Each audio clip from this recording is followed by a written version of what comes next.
What's going on, guys? Welcome back to Fish Aquatics. Today we're going to be going out and meeting Tim from Ian's Fish Room and checking out his tanks. Alright guys, so I'm here with Ian's Fish Room. This is Tim from Ian's Fish Room. We're going to go ahead, we're going to go through and we're going to see all of Tim's tanks and also look at some of Ian's tanks and show you guys what they have and show you guys what they know and what they're all about. So we're going to talk to Tim here a little bit, get an introduction, and he's going to walk us through, show us everything he knows about his tanks, what he does with them, and get you guys to learn a little bit about them. Well, thanks, Travis, for coming over and seeing our tanks and letting us share a little bit about ourselves. So Ian and I, Ian's my son. We breed fish and we grow plants and we grow fish and we sell fish and we try to do it all in a little bit of space. So we really enjoy looking at a lot of different things. And here you can see we've got our 75 gallons, our community tank. Most of the fish that we take care of are community fish, and we really enjoy having lots of fish and lots of options. And so that is the majority of what we do is community fish. And you'll see we try to breed, even in a tank like this, we'll try to breed some fish, even though it's a big community. And we'll try to breed some here, and then we have some other tanks where we breed some more specific fish. But that's kind of what we do. We do the fish, and we have our YouTube channel that we share, and we sell fish to the local store and to some of our local people, and so that's pretty much what we do. So why did you decide to try starting a YouTube channel? Well, Ian had been asking me to do a YouTube channel probably since the time he was 3, and he wanted to do a YouTube channel on him playing. He wanted to do a YouTube channel on video games, and the reality was I wasn't going to do a YouTube channel on any of those things. And so as we started doing, and I've been doing fish for off and on for a long time, but as I started getting Ian involved, and he's always loved animals, he's always really enjoyed that. He started getting a little bit more involved with it, and we felt like hey, this is actually something we know a lot about. We could share the time together and do a YouTube channel together. And so a big part was just something to do with my son that he'd been asking to do, trying to give him that experience, let him get in front of a camera, get time to talk to people. I thought it would be a great opportunity for him. And then, obviously there are other things that are, beneficial. It allows us to sell more of our fish, hopefully, because more people will get to know us and see what we're doing here. So there's some financial opportunities too, hopefully, for us in the long run. But majority of it was just being able to spend time with my son and him spending time with me, doing a hobby together. How long have you been in the hobby, fish keeping? So when I first started doing fish was probably, I think 2003. And it was a disaster. I think a buddy of mine went down to the pond at our college, and I don't even remember what we caught. It was probably some kind of little sunfish or something. And so I had a little sunfish and a little 10-gallon tank, and I thought, man, he needs friends. And so then I went to the pet store, and I said, oh, this orange one and this blue one and this purple one, they look good. And I threw them all in a tank together, and then I realized, hey, wait a second, I got to feed them. How am I going to feed all these fish? And so then I started looking into guppies and found out, I can breed guppies. And then I got more tanks in my dorm room. And that first tank was a disaster. I think everything died in it because I had no idea what I was doing. But in the process, I started learning how to breed guppies. And I started getting into the hobby more and enjoying it. So, hopefully you don't take after me and have a disaster for a start. But, it is something that got into it then. And then it's been off and on throughout the years. But much more so in the last 3 or 4 years that I've really gotten into the hobby a lot more deeply. Like I said, I did breed guppies a long time ago, but since then I've started breeding a lot more types of fish, expanding my knowledge, expanding how many tanks I have, and that's probably just been within the last 3 or 4 years. All right, cool. How many tanks do you have right now? Currently, we have 8 tanks between myself and Ian that are set up. We have one tank specifically that's just kind of a tank where we try different projects and see if we can try breeding something and then move it on to another location. But then we have another several tanks that are set up, really established, going, and so altogether right now we have 8 tanks that are set up and going. I know I already walked through and I saw some of your breeding projects, and they're really cool. I like the way you have all the tanks and everything set up. So why don't you tell me about this tank right here? How big is it? Filtration, plants, You got the floor. Sure. So this tank actually is a 75 gallon, and I got to tell you, I got this tank for free. It was awesome. Somebody was giving it away, and so I got it. And it had been sitting empty for a while, so I resealed it and got to learn how to reseal tanks. Thanks to Travis's video, I watched that as I was going through and learned how to reseal. But what we have in here, as far as our substrate, we can start with our substrate and work through. Substrate is a mixture of Eco-Complete and gravel. When I first was setting up, I knew I wanted to do a planted tank, and so I started looking into what type of substrate and chose the Eco-Complete, and then I was planning on doing it divided and having, here's a section that has gravel and no plants, and here's a section that has Eco-Complete, and I learned very quickly that that doesn't work very well. Don't try to divide your substrate into two different things. That all ends up mixed together. But that's our substrate. Now, as far as plants, we have a number of different plants here. We've got some stem plants. This is Pogostemon stellatus octopus. We've got the Bacopa carolina. We've got some different Java ferns and the Java fern Windelov. Several different types of Anubias. We've got this Cryptropica here that's growing. These plants, there's two here that are really they got some swirly marks on them. That is a crinum, and they're a really cool plant, a really slow growing plant, but we really think that looks cool. And in all honesty, I really look forward to seeing what that looks like 5 years from now, because I think in 5 years it'll look really cool. Let's see, is there any other? We have a number of aquarium lilies that are in here. There's a couple of different types of sword plants in here, so we have a lot of different plants growing in the tank right now. As far as fish, again, all of our fish are pretty much all community fish in here. So we have a couple different types of angels. These orange and blue ones, those are Bosemani rainbows. We got those from a breeder actually out in California, and someday we probably will try to breed those fish and see how they do. We have this over here is a turquoise rainbow, and that was a rescue fish. Somebody was looking to give it to a new home, and it came with us, and that's how we got that. We have some zebra danios, and they're getting pretty old now, so I don't know how much longer they'll be around, but we have a few zebra danios in there. We have some celestial pearl danios. There's about, I think, 10 or so in there, and they're hard to spot in here because they're pretty small, but they go in and out of all the plants. We have two different types of corydoras. We have, let me see if I can, there are some pepper corydoras, which we got from a local breeder in our area, and so she had bred a bunch and didn't know what to do with them, and so we took some of those. We have Siamese algae eaters in here. We've got bristlenose plecos. We've got some fork-tail rainbow fish, which is this yellow fish here that you can see. It has it's got a fork for a tail, so you can see those beautiful fish. Let me think. We've got a couple bettas in here. So we have a lot of different fish in this tank. Quite the variety. Yeah, absolutely. As far as its filtration, what we'll run is an AquaClear 110 on it. And I've got actually an intake filter for that as well. Just one of the real small ones. I think I might actually have an extra, just a real small intake filter that, this is great if you're running AquaClear 110, but just know you've got to clean it regularly or you're going to end up killing your AquaClear. So we've got that sponge filter for an intake, and then the AquaClear. I've got an air bubbler. At some point I'll probably add a sponge filter in there instead of that air bubbler.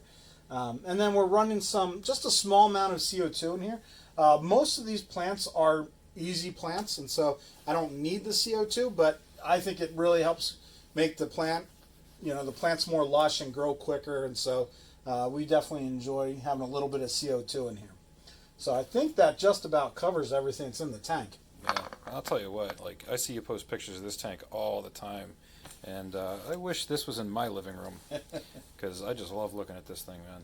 And I know you just recently did a video, I'm sure you guys can see how everything looks kind of flat across the top. He just did a video of him trimming all these plants and doing a trim out on this tank, and he's actually going to be posting that this coming Friday, so you can go over to his channel and check it out. But for right now, we're going to go through and check out all of Tim and Ian's other tanks and see what all you guys got going on here, because I really like your tanks. So sounds good. Let's go check them out. Okay, so this is one of the tanks that Ian likes to run. You want to tell me a little bit about your tank and your fish, Ian? Sure. All right. What kind of fish do you have in there? have some guppies and some plecos. Guppies and plecos, and you breed these guys? We used to breed the plecos, but then we found out that we had too much. Oh. How about the guppies? Do you breed them? It looks like Yeah. you have a lot of them in there. I do breed them. Yeah. All right, so Ian told you, yeah, we've got a number of guppies in here, a number of bristlenose plecos. At some point, we'll be breeding again here, I'm sure, but right now we've got probably 300 guppies and, another 50 bristlenose plecos in here. So, at least. So it's pretty packed full. We got to do water changes on this one, at least once a week and a lot of times twice a week, just to be able to keep up with it. So the plant here, the only plant we have in this right now is Vallisneria.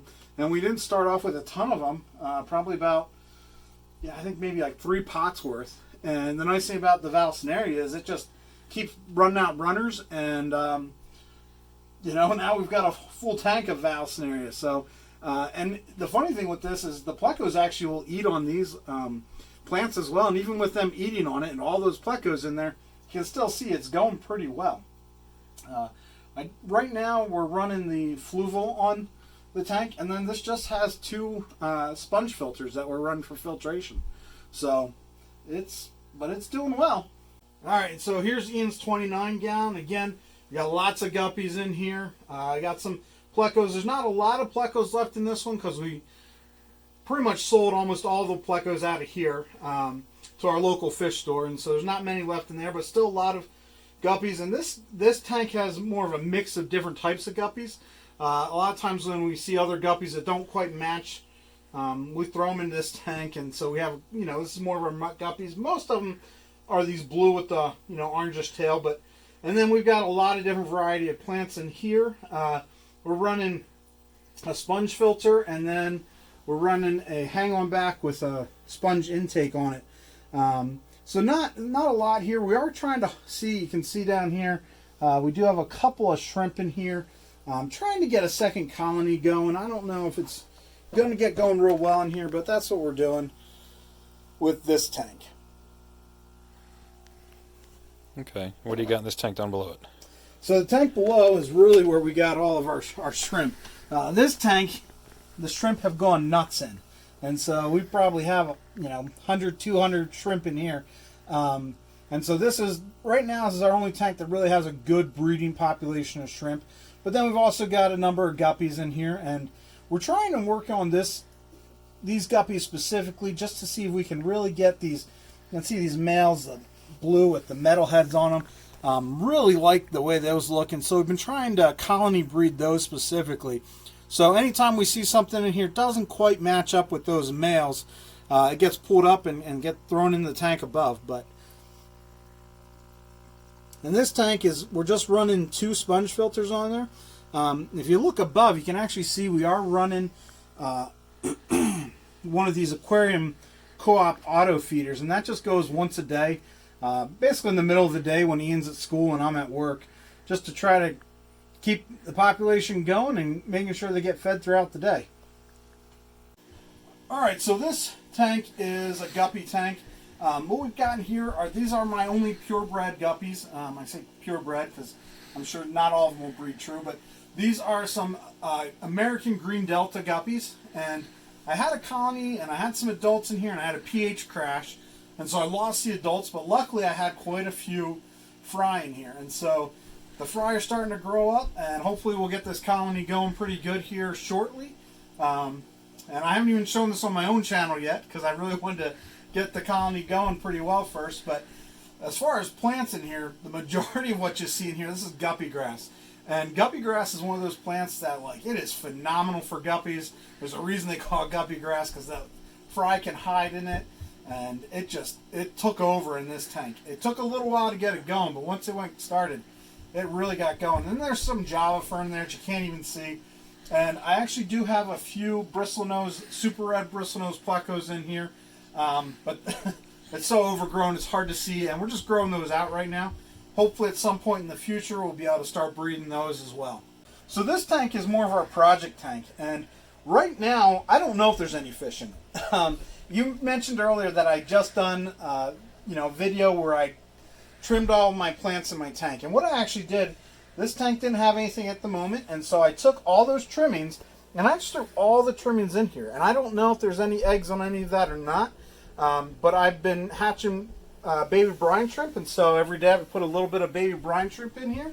And I'm going to let this go probably 2 or 3 weeks, and then I'll take a closer look and see, do we have any fish in here? Do we have anything that grew up? And if not, I'll have another project, and I'll do something else with it, you know, in the future. So that, right now, this has just kind of been our project tank. We've done a lot of different things with it, and this is the project we're doing right now. Okay, cool. What do you got here? I see a bunch of little stuff swimming around. So these actually were all bred in that project tank. What these are is they're those fork-tail rainbow fish that we saw in the 75-gallon. What I did is I pulled out 2 females and a male, and I put them in that tank, and I put them in there with some breeding mops, and then I pulled the eggs, and here they are. They're about 2 or 3 weeks old now. Really neat fish. And so hopefully we'll get these guys going pretty good, and that's just one of our grow out tanks right now. And then you got this little tank down here, 10-gallon. So this is our last tank. This is another guppy tank. Right we have here are some guppy Endler males. And you can see, let me move this, adjust the light here a little bit. Probably a little bit. So you can see they've got the black on the body and black tail. And what we're looking to do is see if we can start breeding some more that are going to look like those males. And so this used to have some bettas in it, and we decided to change it over and turn it into a guppy tank.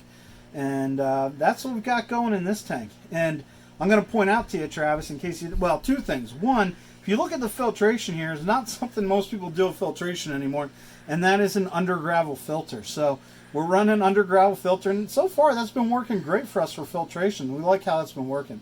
The other thing I wanted to point out is the lights that I'm using for this tank and actually this 5-gallon tank. These probably look a little bit familiar to Travis. These are some under hood lighting or under cabinet lighting that Travis did a video on, and so we saw those, and actually got 2 of them run here on this 10-gallon. I've got 1 up here on the 5-gallon, and that's all we're using for light. And you can see the plants are growing pretty well in here, and we're happy with them. All right, Tim, well, thank you for having me over. I really enjoyed checking out your tanks. Lots of cool fish. I can't stop looking at this thing. This thing is just awesome. So if you guys enjoyed Tim's channel, Ian's Fish Room, make sure you go over. I'll leave a link in the description, as well as probably one right here if YouTube will let me, to drop a link to his channel. So go out there, check it out, give it a subscribe if you enjoy the content. He does have a lot of good videos. I enjoy watching his videos. Smaller channel, but really good stuff coming out on there. So make sure you go over and check that out. Tim, thank you for having me over. Well, thanks for coming. I really appreciate you taking the time to come check out what we got, and we'll send you home some of our stuff. So, all right, awesome. So that'll be it for this video, guys. Thank you for watching Traffish Aquatics. As always, links in the description down below if you need any medications or filtration or fish foods, anything like that. And I will see you guys in the next video. Enjoy some B-roll.